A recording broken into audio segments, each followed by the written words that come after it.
a lot of times we think courage has to do with us. It has to do with, are we strong enough? Can we muster it up? Courage is not the absence of fear.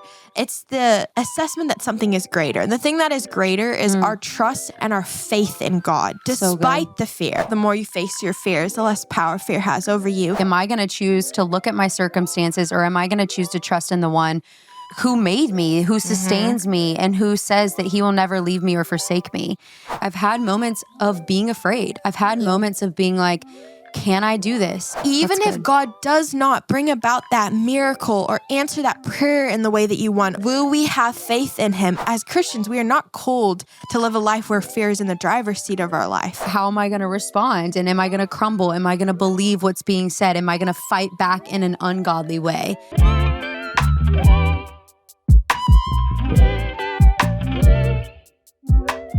What's up, guys? Welcome back to another episode of Stay True Podcast. I'm your host, Madison Trout, here in my home with my bestie, Riley. And we're both pregnant, if you can't tell. Yeah, you can tell right here. We're both got bowling balls, and if either of us go into labor during this episode, there is literally odds that could happen. How insane would that be? That would be if wild. one of us went into labor and we captured it on camera. No, we're 2 weeks apart, you guys. It has been, we just got to get them into this for a second because, So Riley, tell them a little bit about you and that you were in like Uganda when you found out that you were pregnant. Yeah, so my husband and I, last year, we sold everything and we packed our bags and then traveled as missionaries for 10 months. And then we were in East Africa, in Uganda. And we found out we were pregnant. And so I'm like, Maddie, we need to FaceTime. Like, I want to catch up with you. And I got something to share. You guys, but I already knew because God gave me a dream. I have this dream. It's crazy. And I honestly pray that I get more dreams from the Lord because I love that. But I don't have these often. So like when you hear me saying this, I'm not like getting these all the time.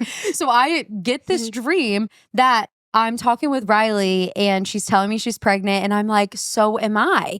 And then she texts me and she goes, we need a FaceTime. And I'm like, I wonder what she needs to FaceTime me about. And I get on the FaceTime with her. You tell me you're pregnant. And I'm like, I know. And I am too. Because your response, you were so chilled. And I was like, I feel like she knows. How does she know? God told me. No, literally, I just had such a strong feeling that she was pregnant. And it's been such an answered prayer because, going through pregnancy with one of your best friends is just like such a gift. But then you told me that you were moving to Nashville. And that I wasn't expecting. God didn't tell me about that one. I didn't know about that. So we both live in Nashville. No, but it's been so nice because you're 2 weeks ahead of me. So like you let me know what symptoms are coming. And so Jack, my husband, can like prepare ahead of time for what is to come. No, literally, I'm like, hey, hormones are going to be raging this week. And then they were. She's like, thanks for letting me know. But it really has been seriously such a gift, such a blessing. And this girl, like, she fears the Lord. She loves Jesus so much. And like, I am so excited that you're on this podcast because she is constantly, we were praying right before this and I prayed this over her and over us before this episode. And I was just saying how she's such an encourager. And part of what encourage means is to like impart courage in someone. And she's literally known as like, her Instagram handle is Riley with Courage. And everyone in my life calls her Riley with Courage. Like my mom, for the longest time, my mom was like, I'm like, yeah, I'm going to go see Riley. And she's like, Riley with Courage. It's cute. Grant had Jack's name in his phone, her husband Jack's name in his phone as Jack with Courage. I'm like, man, her branding's really great. So she's full of courage, but she's just been such a friend to me that has continued to impart courage into me in moments where I've believed lies and I've felt so much fear or just have felt so much uncertainty about, where I'm at or what's to come. And I'm so grateful for your friendship. And I'm so grateful that you're on this podcast because she also she's a speaker and she's an author. She has a new book that is, I think by the time this episode's out, the book will be out. Yep. And so it's 3 called Seconds of Courage. 3 Seconds of Courage. Wait, show them. I think you have it. Yeah. Here it is. It's the coolest thing. It's like the coolest cover. Hopefully you guys can see it for those who are watching. But I'm so excited to talk about this book and to talk all about our conversation today on this podcast. Is going to be all about overcoming fear and walking in courage and choosing courage, because it's not always a feeling. It's usually actually never a feeling. You just have to walk in it and choose it. It's really a choice. I'm so pumped to jump in. And first, I'd love for you to just like tell them a little bit about your story and about the book. And what led you to, because her story, you guys, you're going to be like, your mouth's going to be on the floor when you hear her story and why she wrote this book.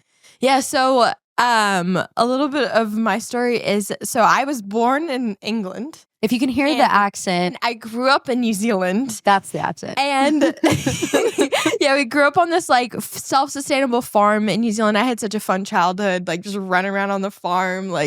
And I have had the gift of like loving Jesus since I was really young. When I was 5 years old, I gave my life to Jesus 4 Sundays in a row. And 4 in a row. I would just rush to the front every single time they had the altar call to like give your life to Jesus. And on the 4th Sunday, because the kids pastor told my mom, your daughter keeps giving her life to Jesus. Like, what's happening here? And so my mom is like, Riley, like, why do you keep giving your life to Jesus? And I turned to her, put my hands on my hips as this like little girl with curly hair, a 5-year-old, you're 5 years old. And I'm like, that's because I want Jesus to know I'm serious. Like, I keep giving my life to him because I want him to know I'm in it. And then when I was like a few years later, when I was 7, I used to preach to my dolls. And I love that. Like, I was giving my baby doll spankings. Riley was sharing the gospel with them. Literally, I'm not even kidding. And I'm like, here's your salvation. And then I would like go along and like raise all their hands up. And so I'd get 100% conversion rate. And I'd be like, I'm the best preacher in the world. Like, this is amazing. I'm crying. That's amazing. But then when I was 10 years old, I experienced something that just changed my life. Our family is really big. Growing up was really big on doing missions work. And so we went to Thailand to go do some missions work. We were working at an orphanage that rescued children from the sex trade. And my grandfather also lived in Thailand. And so then after like a few weeks of volunteering, we went to take a holiday to this island off the coast of Thailand. And Thailand is beautiful, has like hundreds of these like beautiful little islands. And we pull up and we spend Christmas Day there. I remember like eating too much chocolate and like running around in my red candy cane PJs. And then the next day after Christmas, I was like sleeping. It's really early in the morning and I wake up and my whole bed is shaking. And it's a 9.3 magnitude earthquake. But I was so little. I was 10 years old. I didn't understand what's going on. So I run down to the room where my parents are and I'm like, Mom, Dad, like what's going on? And my mom is like, it's an earthquake. Don't worry, honey. The moment she said that, like the earthquake stopped. And we called the reception to like figure out what was going on. And they're like, it was just this one-off earthquake. They didn't really know too much why it had happened or what had caused it. So we continue on with our day. And it's crazy to look back at my life and see God's hand in so many ways. Like there was just all these coincidences that I just think are just small miracles that God chooses to remain anonymous. Like one, we had booked beachfront bungalows. And when we got in there a few days earlier, they'd given us like middle of the island, like apartment that was like on the top floor, like concrete buildings. And so anyway, this earthquake happens. Then we go to visit this island that's called Egg Island, which was just like a pile of sand in the middle of the ocean. I was like, are there eggs? Yeah, no, there was no eggs. No eggs. Then it's called Egg Island. I don't know. It's just like a shape of egg. And then around midday, we come back and my sisters and I are playing sand castles. And my dad comes to get us. My mom's on the phone at the reception.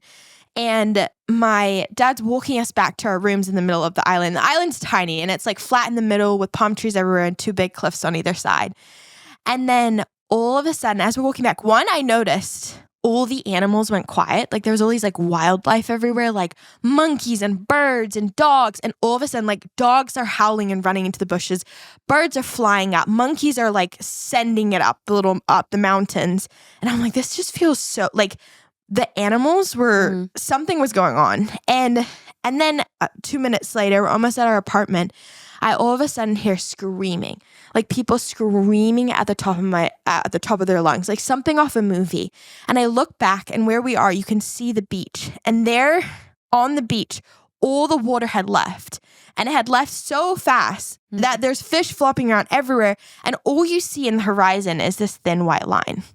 And it was this like over like 25 feet tsunami coming at our island at a rapid speed.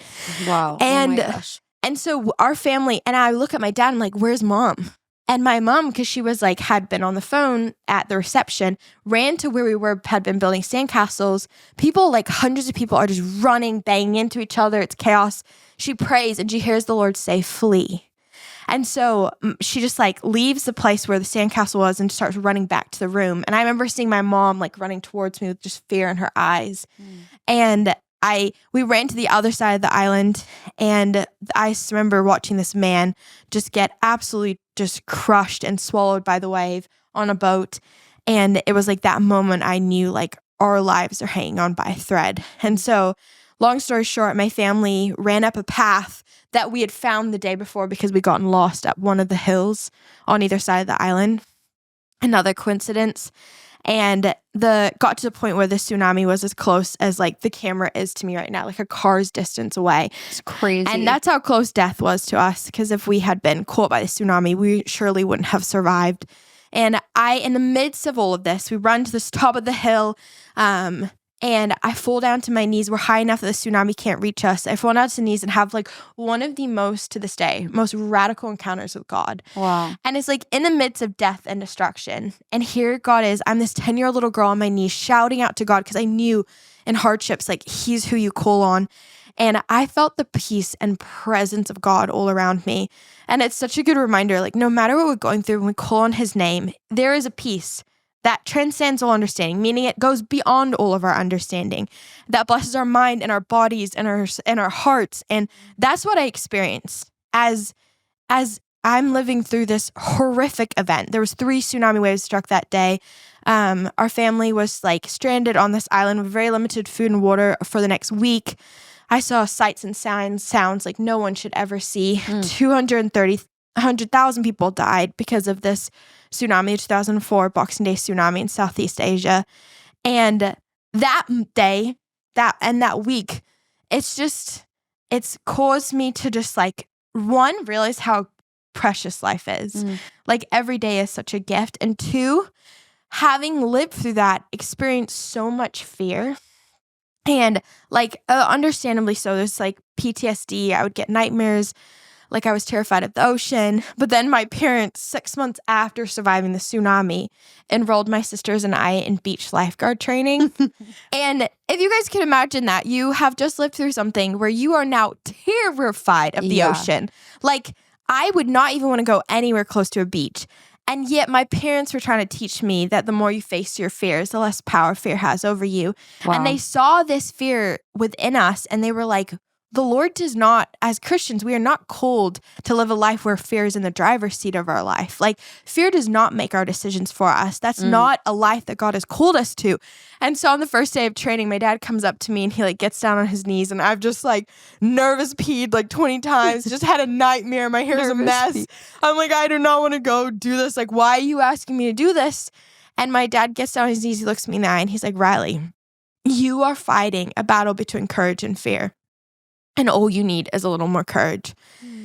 And it was just one of those moments that it's just caused a ripple effect on my life and has been like what God has allowed me to encourage other people in, and allowed me to like fight the battle of just like showing up to training and choosing to put my feet in the water and to face my fear over and over again until that fear is no longer taking control of my life.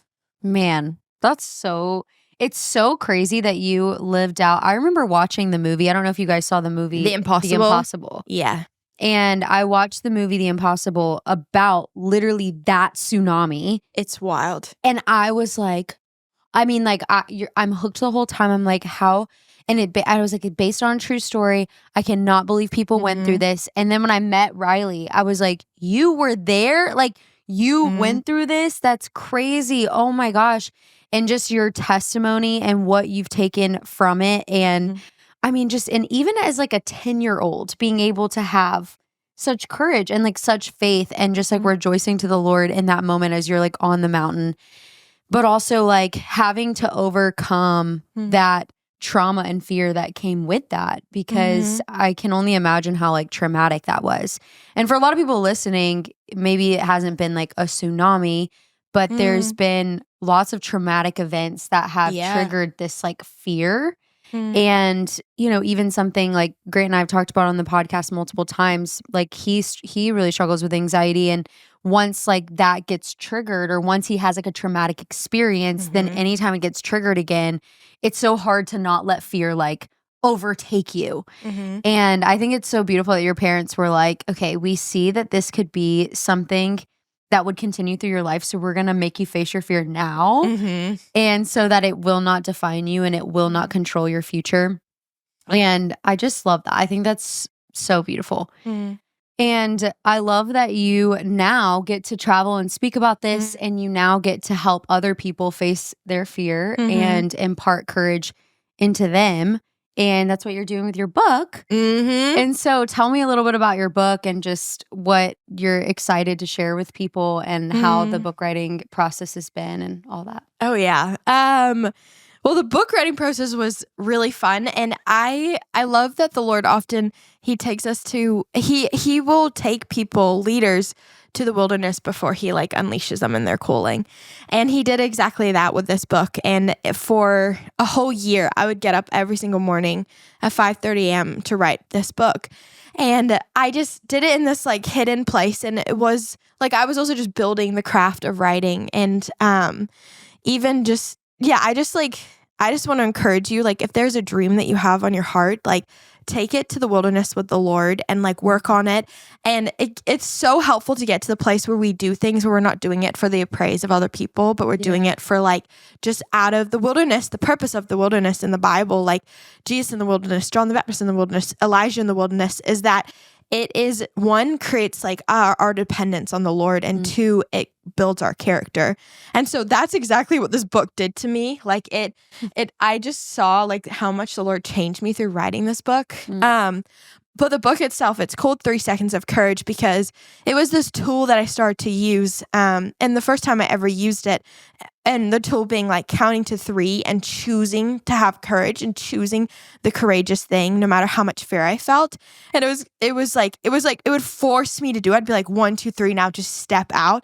And it came because it was a decade after I'd survived the tsunami. So I'm like around 18 years old.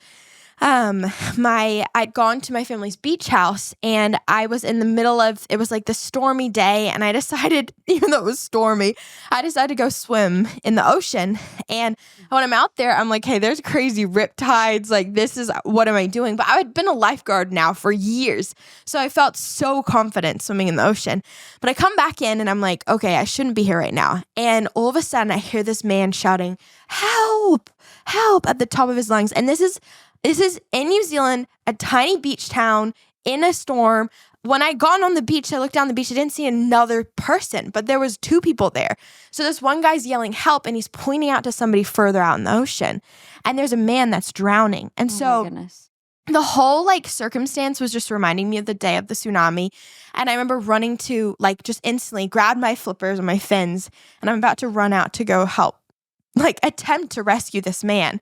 Even though I know there's huge riptides, there's massive waves, like it's a stormy day, it's moody, it's dark. And I remember standing at the sand right before I'm about to put my foot in the ocean and kind of just not wanting to do it, like not wanting to.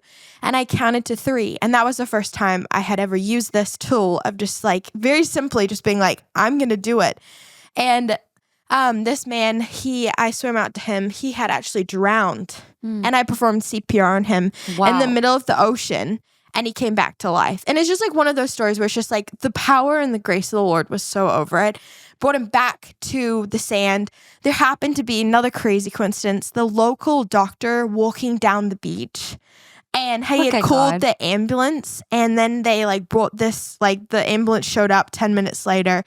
And this story is in the book, but it was kind of like why this book is called 3 Seconds of Courage. And so for those that are listening to this right now, I just want to encourage you, like, the Lord wants you to live courageous. He wants you to live a life without fear. But the best purpose, the best motivation for us to live that life is others. Like, I didn't step into that ocean because of me. I stepped into that ocean because of somebody else. And when you're sitting at home and you're dealing with social anxiety and you don't want to go out for the day, or if you're like really struggling with really struggling with fear of speaking in class or whatever it may be, like, think of your fear right now. I want to encourage you, like, on the other side of you facing your fears is the gift of being able to help someone. And like the most meaningful life is a life lived for others. And so this book like teaches you like practical tools, like how to figure out if this is a helping or a hindering fear. Because there's some fear that's just like healthy fear. Like there's a fear of God, or there's like a fear that's a safeguard. But it teaches you how to like live this life where you're motivated to like help others, which helps us step beyond our fear and into a life of courage. I love that. I love that you're even differentiating the difference between like a healthy fear and an unhealthy fear. Because I do think that there is something to be said about when you have the right fear, it will help you not fear the wrong thing. Like when you fear God and you have the fear of God in you, which is not, when people say fear God, I want to be clear, like the fear of God is not something that leads you away from God. It's something that leads you towards God. And so fearing God is not being afraid of God where you want to run from him. Fearing God is understanding his full power and sovereignty. And so you are in just this like trembling and awe and wonder and just amazement at how big your God is. So when we have the right fear and we fear God, it keeps us from fearing the wrong things, like fearing man or fearing, circumstances going wrong, the unknown, failure, whatever it may be. I'd love to ask you like some practical things that you have throughout your book. Like what would be some practical ways that we can overcome fear and walk in true godly courage? Yeah, I think, well, one, using the tool of just like counting to 3 and then just choosing to do it. I love that. Is exactly what we're talking about, is like just figuring out if this is a helping or a hindering fear. And you're going to figure out if it's like a hindering fear, if it's like costing you too much. Like I remember in my economics class in high school, we learned about this idea of opportunity cost. And it pretty much is like when you make a decision, it's the second best alternative. So it's a Friday night and your friend invites you out, but then you decide to stay home. You stay home, the opportunity cost is having gone out. And the same thing is with our fears. Like when we choose something, when we choose to let fear take over, there's an opportunity cost of what God wishes he could have done in our lives and wants to show how he wants to show up in our lives.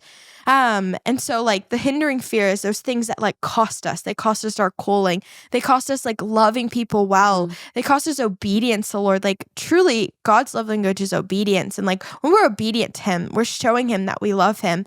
And then I also talk about finding like courage cheerleaders. And I think it's just like, it's just so helpful for you to know like you have people that are in your corner cheering you on. And there's this psychologist named Viktor Frankl, and he studies this idea about like post-traumatic stress versus post-traumatic growth. And just as Maddie was saying earlier, like we've all lived through something that's like a tsunami, something hard and unexpected. And so this man talks about how you can live through something incredibly traumatic, and yet he was studying how some people were able to like grow and have positive effects after something hard. And he was trying to figure out why.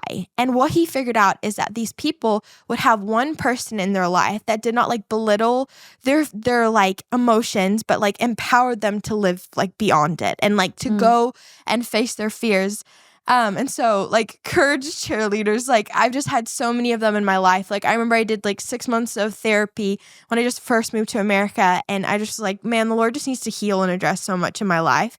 And I had this friend that would just show up every time after I had therapy with like a box of chocolates and would just sit there and just like hang out with me and just like be there for me. But yeah, there's so many different tools, but it's just like a lot of it is just me sharing my own life and stories and just encouraging people. I love that. That's so good.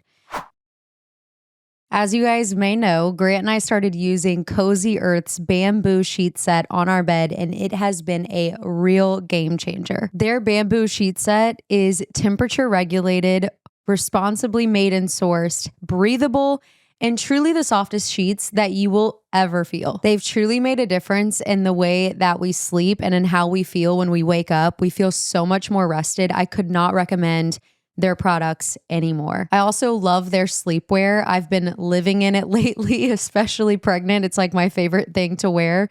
Really the only thing I like to wear. And I highly recommend their bamboo PJ set. It's like the best decision you'll ever make. Thank me later. And their sleep dress. They're made out of 100% premium viscose from bamboo, which makes them super breathable. If you're anything like me and you get hot in the middle of the night, these are the PJs for you. They're comfy and cozy enough to lounge around the house, do your quiet time, but also cute enough to feel like you're put together. Once you try them, you'll never want to take them off. I'm telling you, they'll become your new favorite thing. To get your Cozy Earth products, go to cozyearth.com/staytrue and use my exclusive 40% off code STAYTRUE. And if you get a post-purchase survey, say that you heard about Cozy Earth from this podcast. Create your own sanctuary with Cozy Earth. I love the 1, 2, 3. I need to start doing that. Mm-hmm. Whenever I'm afraid of something, I'm like, okay, 1, 2, 3, and then just doing it and just going for it. I have a question for you, because like ever since I've known you, you live a life of courage. Like you have had to be someone that has just had to stand for truth, stand for God, no matter what people are saying, had to overcome like the fear of God. I have many questions, but like, what do you think has helped you do that? Like helped you like stand against prosecution and stand for God's way and be courageous? And then 2, like, what would you even say as you read the Bible? Like you're someone that's like in the Word every day, and there's so much about courage in the Bible. What would you say like the Bible is saying about courage? Well, this is why I love Riley, because she comes on my podcast and interviews me. Well, you just have so much to say about this. No, you're the courage girl. You're the courage expert. But I mean, it is, and what is true about all believers is that there will come moments, multiple moments, continuous moments where you're faced with choosing fear or choosing courage, like choosing fear or choosing faith. And you have to ask yourself, like, am I going to choose to look at my circumstances, or am I going to choose to trust in the one who made me, who sustains me, and who says that he will never leave me or forsake me? And there's been many moments, like a story that comes to my mind in the Bible is the story of Peter stepping out of the boat and walking on the water. And I think that's Matthew chapter 14. And in this moment, you know, Jesus is saying like, take courage, it is I. And I'm like, I would be freaking out too, because they're in the middle of this crazy storm, and it looks like they're not going to survive. And there's this man walking on water that they've never seen anyone walk on water before. I mean, think about if you were literally on the ocean and you just saw someone walking on water in the middle of a storm. I mean, it would be a crazy moment and experience. But what I love about this story, even though Peter was not perfect in this story, he steps out of the boat and he starts walking towards Jesus. And when his eyes were on Jesus, he had courage, he had faith. But as soon as his eyes went off of Jesus and he began to look at the storm and the winds and the circumstances around him, he began to sink. And Jesus, you know, pulls him out of the water and says, like, why did you doubt? You know, why were you so afraid? Why did you doubt? And you know, they get back in the boat. And I imagine that moment, like in multiple different takeaways, what I've felt and how I feel so related to Peter in that. And in a way, I feel like we all can relate to Peter in that, is it's so much easier, I think, to focus on our circumstances than it is to focus on the one who has all of the answers and solutions and the power to help us overcome our circumstances. And for me, that's something I've had to continue to remind myself is keep your eyes on Jesus, keep your eyes on Jesus, keep your eyes on Jesus. When there's been moments where people have made really hurtful comments to me, when there's been moments where I've had to step out and do something I've never done before, I mean, from exciting things to hard things, from moments of my first speaking events and, like releasing my first book to, other moments that were really, really scary that I didn't know how I was going to get through it. Yeah. The way I did was like, I just got to keep my eyes on Jesus and continue to remember that he is the one that has the answers. He is the one who is going to keep me steady and strong and secure amidst the winds and the waves, because the winds and the waves are going to come. Like we've talked about, you were like, I don't know what your tsunami story is, but it's like the reality is we all are going to have our own version of winds and waves and storms. Like that's not something we can escape. Like Jesus has said, like, in this world you will have trouble. He promised that. He didn't promise a life of when you follow him, everything gets perfect and easy. He said, no, in this world you will have trouble, but take heart. I have overcome the world. And so the way that we take heart is by keeping our eyes on him and remembering that, heaven is our home. He is our fortress. He is our strong tower. He is our answer. He is the way. He is the truth. And that has been honestly that's not necessarily the most practical thing in the entire world, but just like in a very deeply spiritual way, like keeping my eyes fixed on Jesus and not on what other people are saying or on my circumstances and what's happening around me. I mean, even when I get into pregnancy, it's like, I'm about to birth this baby. And I'm like, Lord, the amount of times that I'm like, this child has to come out of me. Yeah. No, I know. And you can't stop it. It's like every day passing, we're getting closer. I'm like, you literally are about to come out of me. And like, that's kind of scary. Like, I'm like, that's kind of scary. And you don't know what your labor experience is going to be like.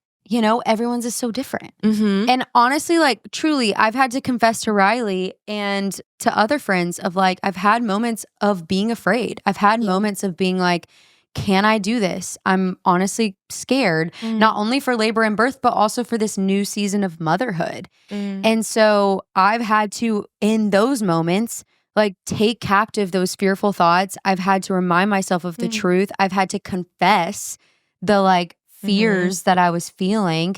And then I've had to just like fix my eyes on Jesus again. It's like, okay, all right, I'm really scared, but like, you got me, God. And there's some moments where I don't like come to that truth because I'm just like so caught up in my fears, where like you're talking about these courage cheerleaders that I think is such an important thing to have in life.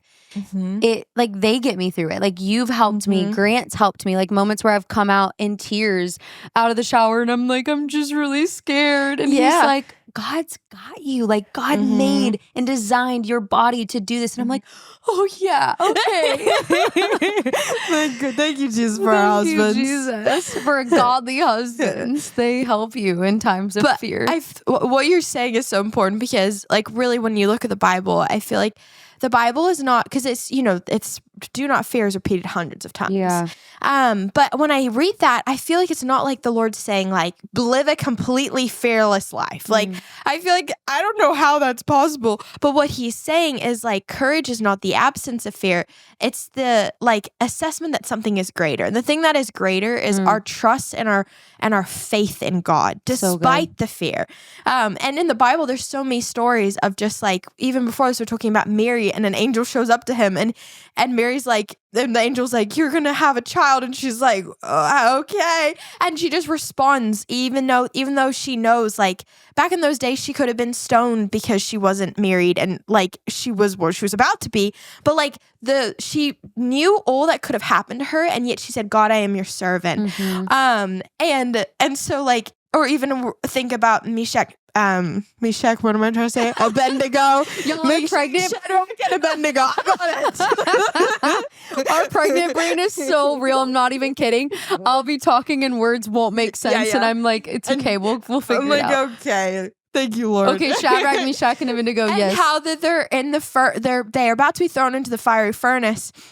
And they say to the king, like, even if God does not show up, like, we will still not like declare your God. We will still believe in our God, in Jesus.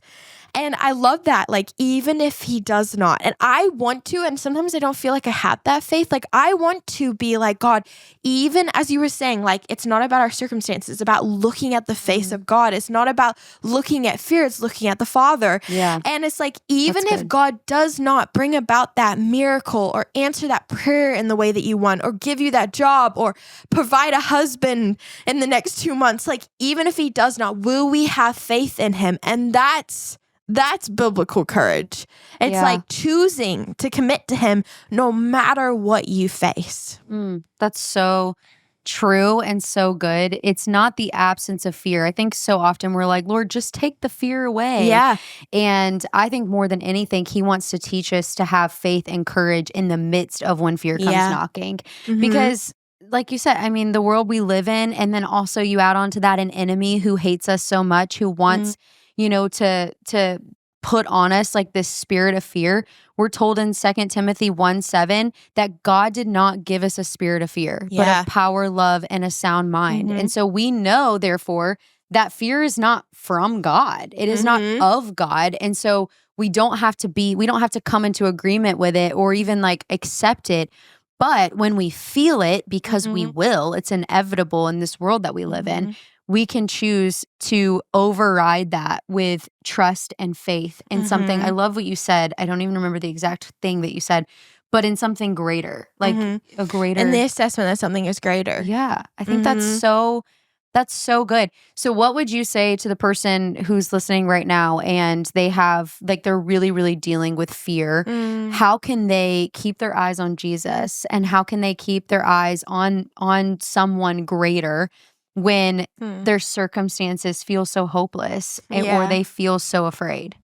Yeah, it gets me emotional. I just think, like, I think of the person who, as Maddie asked that question, you're like, that's me. And I just want to encourage you, like, the Lord has so much empathy on what you're going through, and he is close to the brokenhearted. And one of my favorite stories in the Bible is like the way that Jesus interacted with Lazarus, and Lazarus like dies and Jesus weeps. Like he cries out over his friend dying.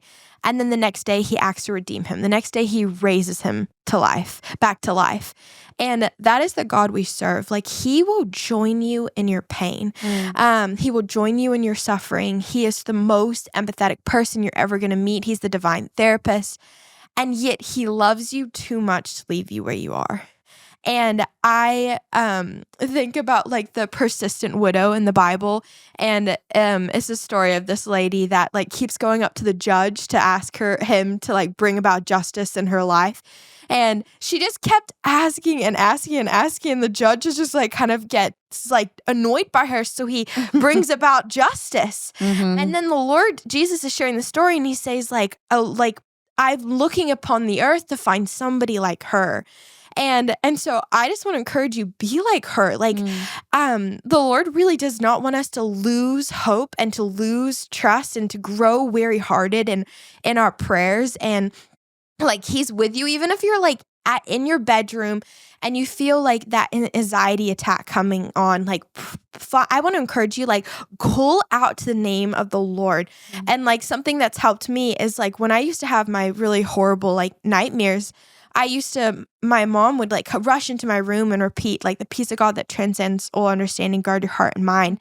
And so pick a verse and just repeat it over and over yourself. And when you feel that like overwhelming feeling in your body, just like start repeating that word, those words of life over you. And just know like the Lord, like pray in the name of Jesus that there is continuous light at the end of the tunnel, like that. And if you're getting to that point of just like so much despair, bring other people into it. Like we as Christians are called to like rejoice when others rejoice and weep when they weep. And in the book of Job, here's a man who goes through everything like horrible that was possible. And yet, like, he loses everything from, like, family members to his wife to, like, possessions. And yet he continuously, like, has his trust in the Lord. But one of the people in in the story that really inspires me is Job's friends, because it shares about how Job's friends come to his house and they like just sit with him. And it says that they sit with him until Job speaks, but Job doesn't say anything until 7 days later. And so imagine just sitting in the house with your friends for 7 days, not saying anything, but you're just like waiting. They're just like, I call this in my book, like the ministry of presence, like just it's being with joining your friends when they're going through something hard. But if that's you going through something hard, let other people join you in it. And like, Maddie, you've done such a great job. Like, you've inspired me so much more. You'll like really let me know how you're going. And it's like, you're like, hey, join me. This is where I'm at. And so like people would be honored to join you in the storm so that they can one day see the rainbows. Like let people like see your pre-courage, pre-overcoming self. Like let them have a front seat of that. That's good. So that when like God does come to redeem you, as he did in Lazarus' life, that you have people around you that got to witness the absolute glory and goodness of God. That's so good, because I think it can be so easy that we just like to just want to portray strength all the time, that we're afraid to show weakness. And I'll confess on my own podcast.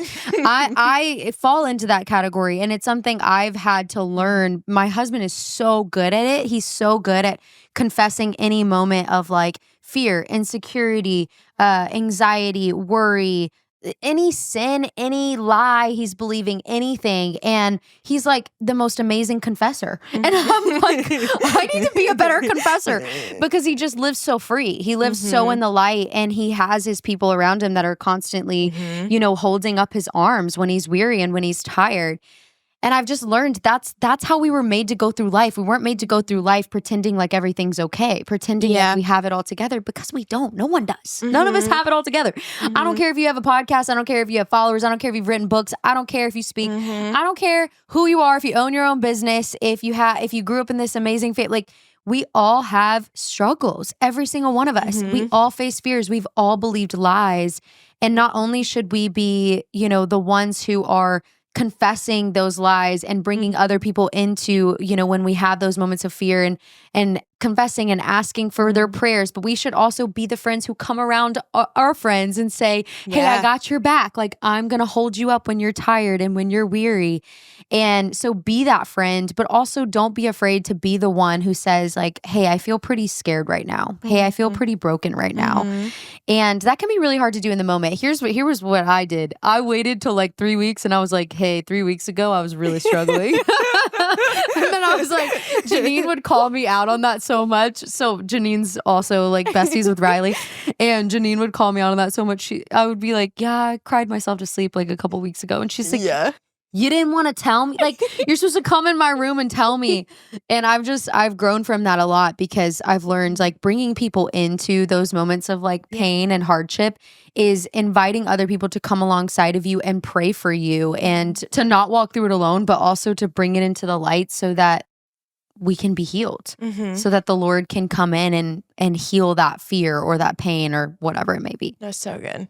Yeah, and Matt, as you're sharing this, I just like really, really feel it on my heart is just that the Lord is so like, shame and love cannot coexist. And like God, like if you have, as we're sharing this, if you think of like, not just like you're talking about like, hey, I cried myself to sleep, but you're thinking about like, hey, I did this last night and I would never tell anyone. I just want to encourage you, like the Lord loves you. And like something that has helped me is like after like I had sinned, saying something like, God has never loved me more than this moment. But even more so, like not only accepting the love of God, but also bringing it to him. Like if you think about like, if you go to somebody's house and you go into their house and you just start like destroying their home, that's kind of like what happens when we like harm somebody else. Like we are in the house of the Lord, and like God feels it when we harm someone else, when we harm ourselves. And that's what sin does. Like sin is harmful. And I was just thinking about how many years ago there was like a friend that had, long story short, had thought like, had thought something about me and I never corrected him about it. And I ended up just like, it was like this lie, this moment. And I didn't correct him about it because I wanted him to like really like me. And I was like, the fear of man was greater than the fear of God. And anyway, so this like lie grew and grew and grew. And then I was walking into, I went to Fuller Seminary and was doing my master's in global leadership there. And one of the classes I was taking was pastoral care and addictions. And we had to go to like a 12-step program, which is like, they have like 12-step programs to help people overcome addiction. So we sat in the back as part of our assignment for the class and just like observed people and like learned their stories and heard them. And I walked into this class one time, this 12-step program was Alcohol Anonymous. And I heard this lady share about how step 9, there's like 12 steps to help you overcome your addictions. And step 9 was to make amends with people you had hurt before. And I just thought about this friend and how I had lied to him. And I like I left the classroom and called him and was just like, hey, I'm so sorry. And I share all that with you because I want you to live in freedom. And I want you even right now, as you're thinking of something, as you're thinking like, oh, I could never, 1, confess that to God, or never, 2, confess that to a friend. I want you to do that. And I want to encourage you to like, even after this podcast, go and find someone to confess it to, because there is peace on the other side of that decision. There's freedom on the other side of that decision. And you're going to realize you are so not alone in like our fight against sin. Like everyone is dealing with it. It might not, your friend might not relate to you. They might not be like, hey, I'm addicted to pornography too, or I struggle with like pride too, or whatever it may be. It may not be the same sin, but we are in the same battle. And so go and find someone, go confess to someone, and allow the Lord to like, confession is always the first step to healing. So good. And James 5:16 tells us that, when you confess to your brother and sister and they pray for you, you will be healed. You will experience healing.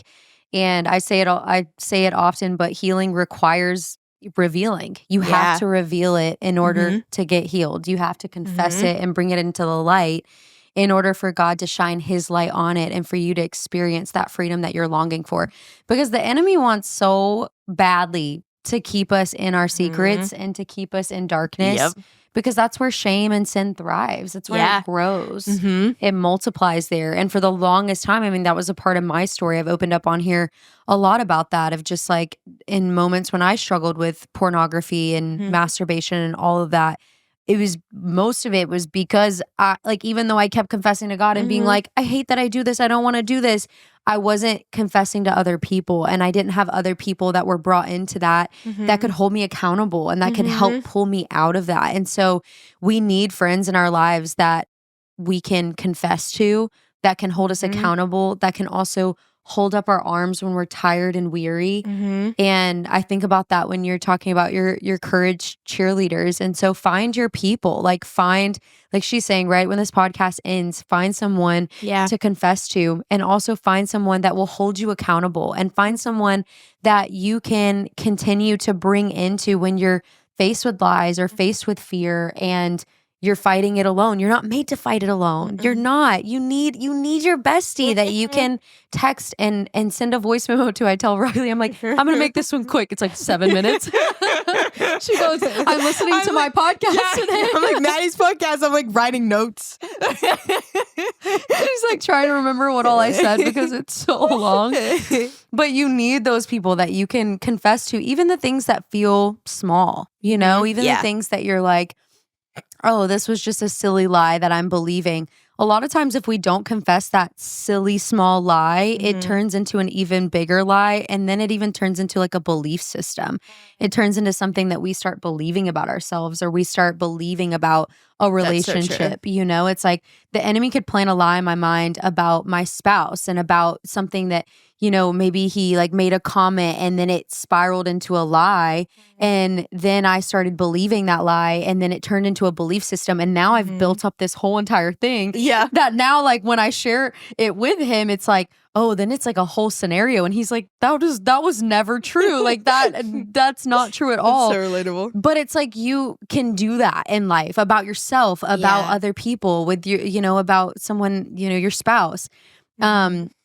I would love to spend a second talking about, because I think a lot of times when we think about courage, we're thinking about these like really big moments, which are true. Like there's going to be moments where, like for me, when I was on reality TV and I had this moment on live television and someone was spewing some hurtful things and we'll leave it at that. And I had to decide in that moment, like, how am I going to respond? And am I going to crumble? Am I going to believe what's being said? Am I going to fight back in an ungodly way? And so that was a moment of like big courage for me. And I've had a lot of those big courage moments, but I also think that the reality is that the way that we're built for those big moments of courage is what's happening in the moments when no one's around. Totally. And it's the small moments of courage, and it's the small things that we do every day that leads us to be able to have kind of like those bigger moments. And so I'd love for you to share what it's looked like for you, and just how can those listening walk in those small moments of courage every day? Like, what are just like some little things and practical yeses, or little things that they can do every day that'll build that courage muscle, so that when a big moment comes where they have to stand firm in courage, they're ready. Yeah, that's really good. As you're talking, I think about my friend Sydney, who is like a complete track star, and she keeps breaking her own world records for like you're hurdles. Really good when you break your own record. Yeah, I'm like, you go, queen. But like with her, she's like one of the best athletes in the world, and she shows up to training every single day, and what she's doing is she's trying to push past her breaking point. And that's what like Madi is like what you're suggesting is like that there's like these micro moments of courage that we get presented every day. I really feel like every day we get tests of courage that the Lord's presenting in front of us. And we have to get to this point where it's like our breaking point. And that meaning like this is where our capacity usually like ends, and we get to choose, are we going to push this a little bit more? And so I call this like your courage breaking points. And so I think like the best way that you can use courage in your everyday life is just the courage to care for others. Like if you think about the life of Jesus, like he comes down to earth and he gets like he didn't even really need to come, and yet he chose to get involved in our mess. He chose to die for our sins. He chose to come and love people. And it's really interesting who he spent most of his time with. He spent most of his time with the margins of society, the outcast, the lonely, the heartbroken, the people who were demonized. Like I think about the story of Jesus in the Bible, how he like spends half a day on a boat to travel to a man who's in a cave and is like been demonized for years and years, and he heals that man only to go back on the boat and then go to a crowd of thousands of people. And it's like that wasn't effective or efficient. Like if he was trying to like reach the most people and like hustle and like reach the thousands, why didn't he stay with the crowd that was already there?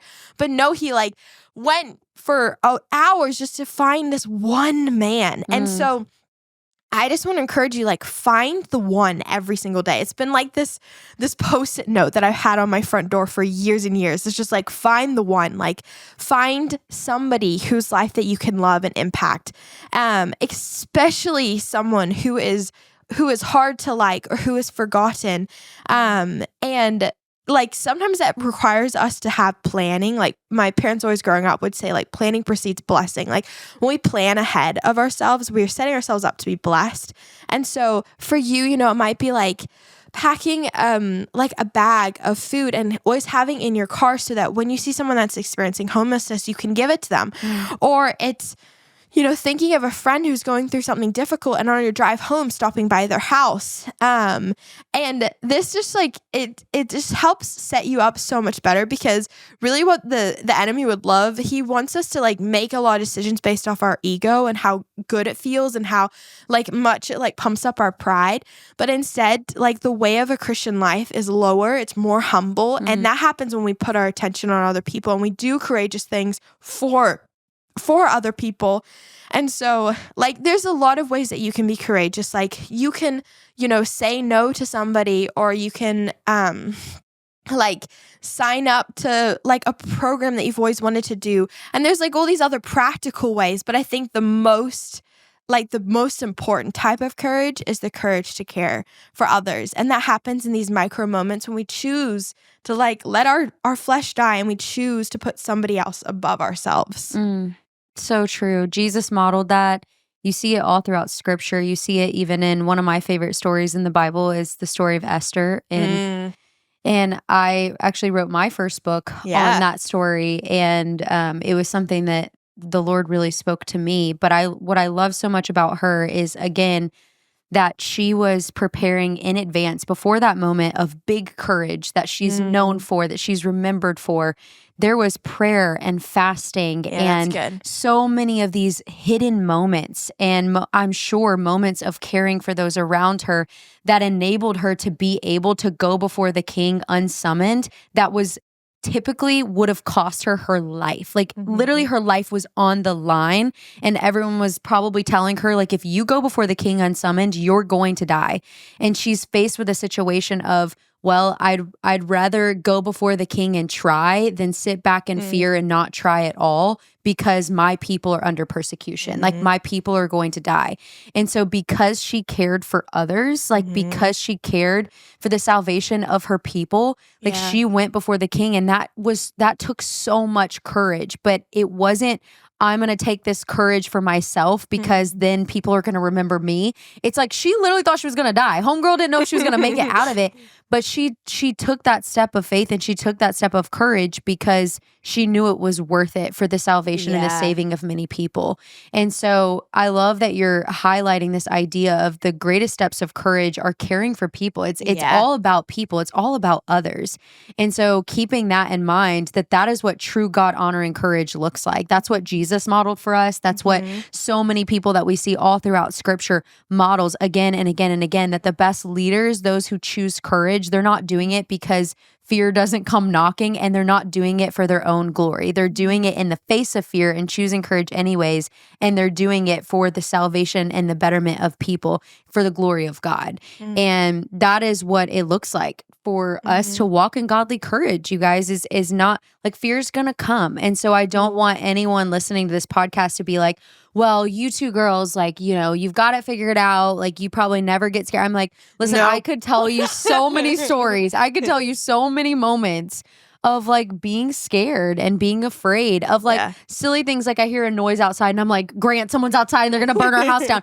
Literally to being afraid of birth, or being afraid of speaking in front of people, or being afraid of being rejected by someone, or being afraid, whatever it may be, fearing man.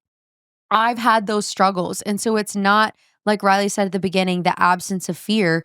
It's what you do in the face of fear. Yeah, where true courage shows up. It's okay, in the face of fear, I'm going to choose to let my faith be greater. I'm going to choose to trust in God more. I'm going to choose to fix my eyes on him. And I'm going to choose to serve people. I'm going to choose to serve other people. And so I think that is truly what it looks like to be a woman, a person. I don't know if guys are listening to this, a person of courage. I'd love to just wrap up with, is there anything else just from your book or on your heart that you would love to encourage my Stay True crew out there with about overcoming fear and walking in courage? Yeah, I think two things is one, as you're talking, I was thinking about one of the most everyday choices that we can make that leads to a life of courage is forgiving. And And I've just seen in my own heart, like forgiveness has just poisoned me. Like unforgiveness has just poisoned me. And like unforgiveness is now classified as a disease Wow. because of how much it impacts us. It like makes people's immune system go down. It causes anxiety. Like our body literally carries it when we choose to not forgive somebody. Wow. And so I just like whoever you're thinking of right now, if it's like your mom or your friend or something, like unforgiveness for me, it felt like I had been like chained to the ground and I was trying to run forward, but I couldn't. But the moment I forgave somebody, forgave the person, whoever was like on my mind, it was like that chain broke off. Wow. But forgiveness is not just a one-time thing, it's a journey. And so it's choosing every day. And like even the step above forgiveness is blessing. And so like even go to the extent of like thinking of that person and forgiving them, like literally saying out loud, like, I forgive them. And the reason we forgive them is because of how much the Lord has already forgiven us. Like it's in the like comfort of our own salvation that we can then go out and forgive other people. But then go the step further and not only say to yourself, like, I forgive this person, but go and be like, Lord, bless them. Like, bless them. And that's hard. Like, literally saying that out loud, being like, I bless their, finances, I bless their family, and like, just pray a blessing over them. And then the other thing that I want to end with is just like my family growing up would have this saying, and it was, be a secret ninja for Jesus. And my like parents would like give us, like, we were out in public and they'd give us a credit card and we'd go and pay for somebody's food, and like we would make sure they didn't know like that we had paid for them. And then like I remember when I was in seminary, the Lord asked me to take a certain amount of money out of my bank account, and at the time it was majority of my money, and I was like, this is crazy, why would I do this? And he asked me to put it in an envelope and then put it outside a random person's apartment. Wow. And I hid around the corner and watched this person like open the door and just wept. And this person doesn't know who had given them the money, but like just like go and do things that are just like wildly courageous and wildly generous, but don't undo it without getting affirmation. Like, because that's how you build up the eternal things, is you do it for just to like let the only audience be one, and that being God. Like, do it for the applause of heaven. And that's just gonna like, it's gonna just like set your heart up to grow in a way that is the same way that Jesus wants your heart to grow. So those are just like two thoughts I had as we end. So good. So good. I have been very encouraged by this episode, and I believe that those listening and watching have also been so encouraged, and just reminding you guys that we're not perfect. We're on this journey to fight for courage and choose courage. Like Riley's saying, it's not a feeling. You choose it every day. You choose it. And it honestly has less to do with you and more to do with the God who created you and serving those around you. And I think a lot of times we think courage has to do with us. It has to do with, are we strong enough? Can we muster it up? And I think about David on the way to fight Goliath, and I think about Psalm 23. I don't know if that's the exact psalm he was saying on the way to go fight Goliath, but I picture that in my mind. So don't take that verbatim. But like, I just picture him saying like, even though I walk through the valley of the shadow of death, I will fear no evil, for you are with me. Your rod and your staff, they comfort me. You prepare a table before me in the presence of my enemies. My cup overflows. Like he's just like saying this again and again, like, I will fear no evil. Even though I'm walking through the valley of the shadow of death, I will fear no evil. And so I just speak that over you guys. If you feel like you're walking through the valley of the shadow of death, if you feel fear caving in on you on every side, just continue to speak what David did. Like, I will fear no evil because you are with me, God. Not I will fear no evil because I'm strong enough to handle it. That's what the world says. It says in the word of God, I will fear no evil because you, Lord, are with me. And so even when you feel surrounded by fear, know that your God surrounds your fears and surrounds your enemies. And he is greater, he is stronger, he is better. And I'm so grateful for the life that you've lived and how you encourage me to walk in faith and to overcome fear and to not let fear rob me of what God has for me. And you've just been such an amazing pillar of strength, grace, and courage. And I'm so grateful for that. And You guys need to go and read her book. I'm going to include the link in the show notes so that you guys can go and check it out. It's so good. I've read it. I endorsed it. Yes, she did. I said, this is so good. Everyone needs to read it. And like she said, it's her story, but it's also how you can apply the same things that she's walked through to your life, and how you can take and walk in those 3 seconds of courage. You count to 3, but also like there's the practical steps of how can you implement moments of courage all throughout your day, every day. And I'm just so grateful. This was so good. Thanks for coming on Stay True. Thanks for having me, Maddie. I'd love for you to pray over them. Yeah. And just like we wrap it up and you just pray some prayer of courage over I would him. love to. Jesus, I just thank you for every person that is listening to this podcast right now. Lord, I pray for the spirit of courage to fall on them, Lord. I pray that courage would rise within them. Lord, I just pray for the Holy Spirit to guide their everyday life, Lord. I pray that they would live a life of radical obedience to you, Jesus. I pray that God, just as Maddie had just said, Lord, that even though they walk through the darkest valleys, in those moments, they will fear no evil because you are with them. Yeah. I pray for the presence of God to wrap around every person right now. Lord, I pray for them to even feel it, feel warmth in their bodies, and they feel your love flowing through them, God. And I just pray, Lord, for whatever that they are going through, whatever tsunamis that they are encountering, Lord, whatever fear that they are facing, Jesus, I thank you that you are greater than all of it. Mm-hmm. And so, Lord, would you just show your goodness in their lives? I pray for miracles to happen in their lives. Yes, Lord, I just pray that even over this next week, God, that you would just show them how much you radically love them, Lord. And Jesus, I just pray practically, in an action, Lord, that every person would just take some sort of step of action after this podcast, Lord, whether that is confessing to a friend, or just getting down on their knees and crying out to you, or writing in their journal that they forgive somebody. Lord, I just pray that they would take action just to be a little bit more like you today, God. Yes. You are who we want to be. You are our inspiration, and you are our biggest role model, Jesus, and we want our lives to be like you. And so, God, just show us the pathway forward. That is a path of courage, as a path of humility, Lord. Just show us every single day what obedience looks like to you, Jesus. We love you, God. We love you so, so much. I thank you for this podcast. I thank you for how you bless people through. I thank you for Maddie and her voice and her authenticity and the way she stands for truth, God. Would you just continue to bless this podcast in your mighty name? Amen. Amen. So good. I love you. We love you guys. As always, be sure to stay you, stay true. We love you. Bye.